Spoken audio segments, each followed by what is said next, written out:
Cuma semalam saya agak terkesima, saudara, bila mendengar kenyataan mantan Menteri Kewangan 2 Datuk Johari Ghani bila beliau membahaskan belanjawan di Parlimen. Kerana menurut Datuk Johari Ghani merupakan ahli Parlimen Titiwangsa, dia kata adalah tak logik. Dia kata agak tak logik, lucu dan katut katanya. Apabila skandal YNDB hanya Datuk Seri Najib seorang saja yang kena. Saya kata itu betul. Menurutnya pendakwaan Datuk Najib adalah merupakan pendakwaan dari sisi politik dan tiada usaha untuk mencari pesalah sebenar yang telah melakukan jenayah. Itu kenyataan Datuk Johari di Parlimen semalam. Saya mengharapkan agar pimpinan negara dapat melihat secara jelas, tuntas. Kerana dia kata sedangkan pengurusan YNDB yang bekerja bertahun-tahun di sana dan mempunyai tanggungjawab langsung terhadap YNDB tidak didakwa langsung. Itu keadaannya. Datuk Johari memberi amaran bahawa kes YNDB ini akan menjadi presiden. Itu amalan permula. Yang mana selepas ini setiap skandal yang berlaku akan diletakkan bebannya ke atas Perdana Menteri dan penjenayah sebenar dijadikan saksi utama dalam kes pendakwaan. Itu kenyataan beliau. Sebab itu hari ini saya melihat perbicaraan akhirnya akan ditetapkan pada 31 Mac. Keputusan akan dibuat sama ada Datuk Seri Najib boleh dibicarakan semula. Dia kalau dibicarakan semula, artinya dia kena lepas dari penjara Kajang. Sana belum lagi didapati bersalah sebab masih lagi nak dibicarakan semula. Semalam kita tengok saudara, IPIC dan ABRA PJS lah mengumumkan telah pun menandatangani persetujuan untuk mengembalikan sekitar 1.8 bilion dolar Amerika kepada YNDB, saudara. Jadi sekarang ni persoalan kenapa UAE, IPIC dan ABRA bersetuju untuk membuat pembayaran seandainya wang itu hilang ataupun dicuri oleh Datuk Najib. Ini juga perlu dilihat, saudara. 1.8 bilion, saudara, lebih kurang 8.6 bilion ringgit Malaysia. Besar, saudara. Itulah yang dinyatakan oleh si Najib selama ni, bahawa dia tidak mencuri wang itu. Jadi akhir tahun 2017 memang ada persetujuan bahawa IPIC International ni akan memulangkan pada awal tahun 2022. Tapi kenapa persoalan itu tidak terlaksana? Kerana pimpinan waktu itu Dr. Mahathir dia tak mahu. Fesko tentang YNDB ni, saudara, dilontarkan sejak pilihan raya yang ke-13, bukan yang ke-14, saudara. Yang ke-13 menuduh bahawa UMNO menggunakan wang untuk membeli undi dan wang itu datang daripada YNDB. Maka dia bongkar. Bila dah kalah pada 20 pilihan raya 14, Jolo tak dibawa ke tengah, Nek Faizal tak dihadapkan ke mahkamah. Begitu juga sekarang ni bertambah lagi, berbolok-bolok lagi. Bila ada hakim yang diminta untuk menjadi hakim peringkat SRC-nya juga dalam keadaan yang menimbulkan 1000 tanda tanya. Sebab itu, saudara, saya melihat catatan Tun Carlos. Dia menulis, kata penyelesaian hutang oleh IPIC sebanyak USD 1.8 bilion kepada YNDB adalah bukti bahawa Datuk Seri Najib Razak tidak bersalah. Setiap ringgit wang YNDB yang hilang adalah selepas ia dijamin atau dipindahkan ke IPIC. Kerana itulah Datuk Najib menandatangani perjanjian, katanya. Begitu juga tentang bagaimana panggilan telefon yang dicuri masuk oleh Latifah Koya. Sebab itu dia mendedahkan. Saya tak kata dia buat lah, tapi yang diperdengarkan dalam satu media press, sidang media, saya kata itu pendengaran itu dicuri masuk lah. Bukan Latifah Koya yang buat, saudara, tapi dia mendapat perbualan antara Datuk Seri Najib dengan Putera Mahkota Abu Dhabi. Itu saya kata curi masuk dan diperdengarkan waktu Latifah Koya menjadi ketua pengarah SPRM. Dan itu menggambarkan bahawa memang ada penyelesaian. Bukan YNDB ditinggalkan begitu saja. Tapi akhirnya yang sekarang ni yang masih lagi berada di penjara Kajang, Datuk Najib seorang. Kemana pergi Jolo? Kemana pergi Nek Faizal? Kemana pergi rangkaian teman-teman mereka yang merubah daripada TIA, asalnya TIA, Terengganu Investment Authority. Kemana pergi mereka semua? Kemana pergi Syahrul? Mereka inilah orang yang mengemukakan pada Najib. Dan bagaimana kata Datuk Lokman Adam semalam, ada juga mantan menteri Datuk Nur Yaakob Mereka juga ada berkepentingan. Saya tak mau sebut apa yang disebut oleh Dr. Lokman, tapi bagi saya mereka ini berkepentingan. Bila mereka berkepentingan, artinya mereka juga sepatutnya harus dikemukakan ke muka pengadilan. Bukan Datuk Najib seorang saja. Itulah gambarannya, saudara.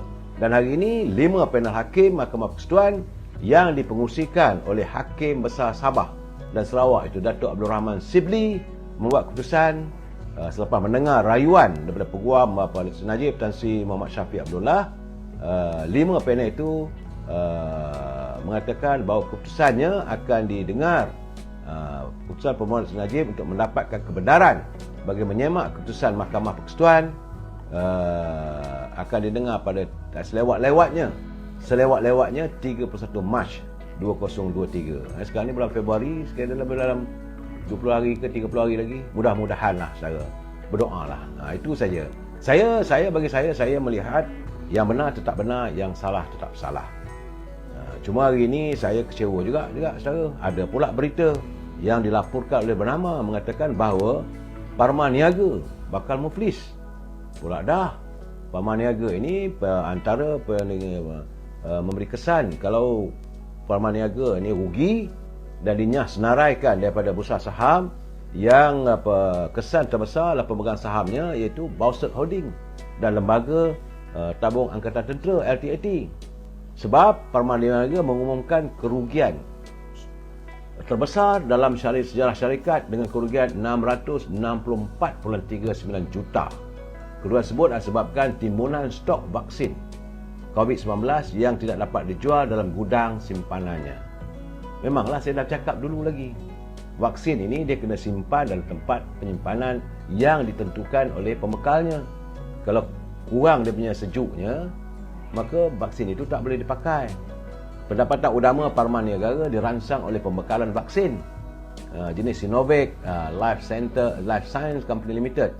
Saudara, Parman Niaga telah pun memfailkan PN17.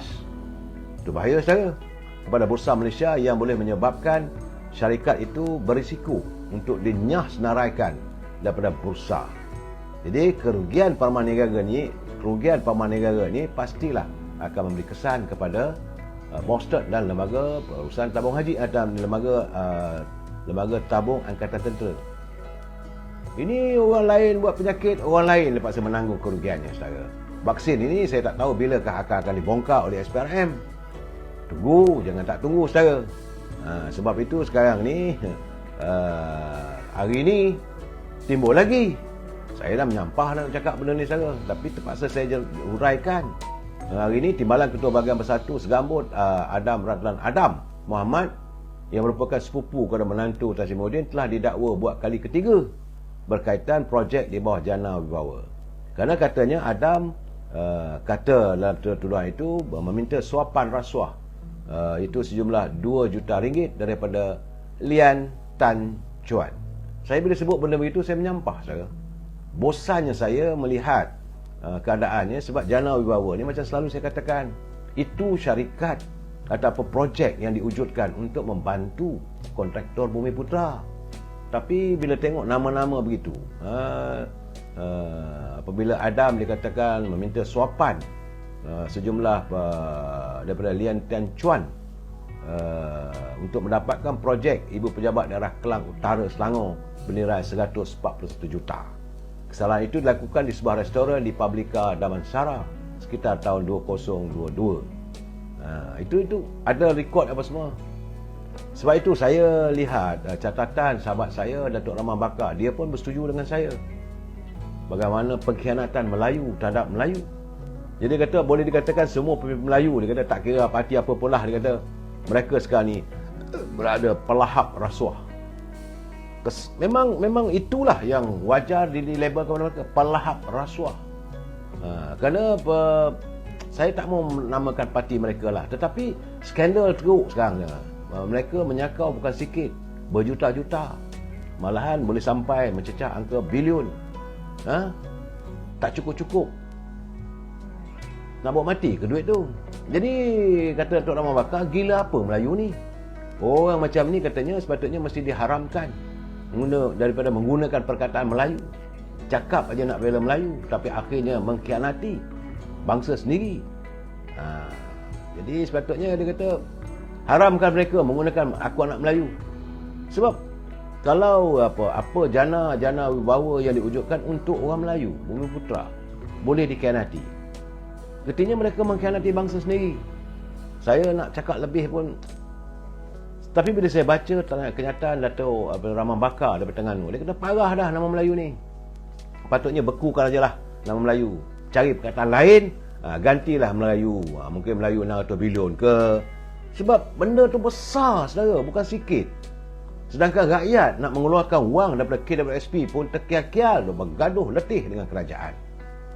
Bagaimanapun hari ini, semalam saya difahamkan Datuk Seri Zahid Hamidi yang dituduh kononnya sebagai dalang supaya SPRM menyiasat pemimpin tertentu, telah pun mengeluarkan saman meminta supaya Barisan Nasional, melalui Barisan Nasional mendesak agar Tan Sri Muhyiddin dan Datuk Seri Azmin Ali menarik balik tuduhan yang dilemparkan terhadap pengurusi Barisan Nasional Datuk Seri Ahmad Zahid Hamidi yang didakwa sebagai dalang dan perancang kepada pertuduhan ke atas Datuk Wan Saiful Wan Jan. Tak ada kena-mengena, saudara. Tapi sewajarnya lah. Itu bagi saya eloklah. Dalam satu kenyataan dikeluarkan oleh bahagian komunikasi Barisan Nasional semalam, Tan Sri Muhyiddin dan Muhammad Azmin diturut digesa memohon maaf secara terbuka. Kerana dan mereka juga perlu membayar pampasan. Surat tuntutan letter of demand telah dihantar oleh Peguam Datuk Seri Zahid kepada Tan Sri Muhyiddin dan Azmin Ali. Hari ini kita dengar pula jawapan balak Azmin Ali. Saya malas nak jawab, nak siarkan saudara. Kadang-kadang bila tuduhan, mereka masih lagi menuduh. Sedangkan mana ada logiknya Datuk Seri Zahid yang boleh mengarahkan SPRM atau merancang sesuatu. Tak kena pun saya. Datuk Seri Zahid pula tak berada dalam kerajaan, takkan dia tahu tentang jana wibawa ni. Kalaulah dia jadi menteri ataupun dia jadi Perdana Menteri selepas Tan Sri Muhyiddin ataupun dia berada dalam kabinet, mungkin dia tahu juga tentang jana wibawa ni. Ini tidak, dia di luar kerajaan. Sejak daripada UMNO kalah dalam pilihan raya yang ke-14, saudara, sampailah akhir penggal, dia tak pegang apa-apa jawatan dalam kerajaan. Dia sibuk untuk pergi ke mahkamah untuk menghadapi tuduhan yang dilemparkan oleh mereka terhadapnya.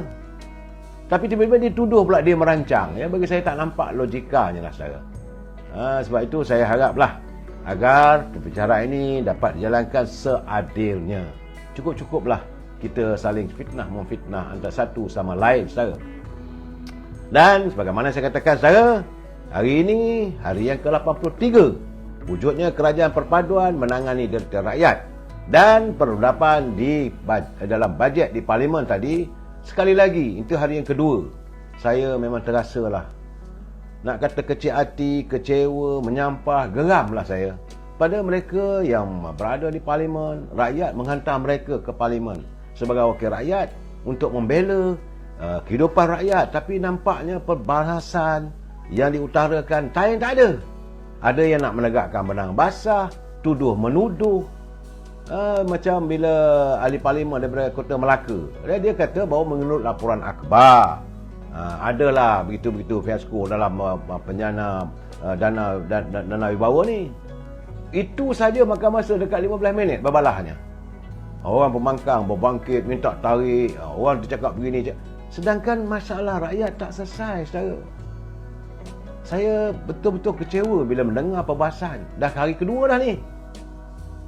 Saya haraplah anda, kalau anda ada wakil rakyat, tulis surat ataupun hantar SMS. Kalau anda mempunyai nombor-nombor telefon wakil rakyat, YB tolonglah kami. Jangan duk bergaduh saja dalam Parlimen. Cukup-cukuplah YB berpolitik. Di luar Parlimen, tak YB nak berpolitik, anda punya pasal. Tapi dalam Parlimen, gunakanlah kesempatan dalam perbahasan bajet. Sebab ini penting. Sebelum bajet diluluskan, kalau nak diperbetulkan, boleh diperbetulkan. Tetapi kalau dia bercakap yang bukan-bukan, orang ni kata begitu, cerita climate lah, cerita ini, saya rasa saya meluat.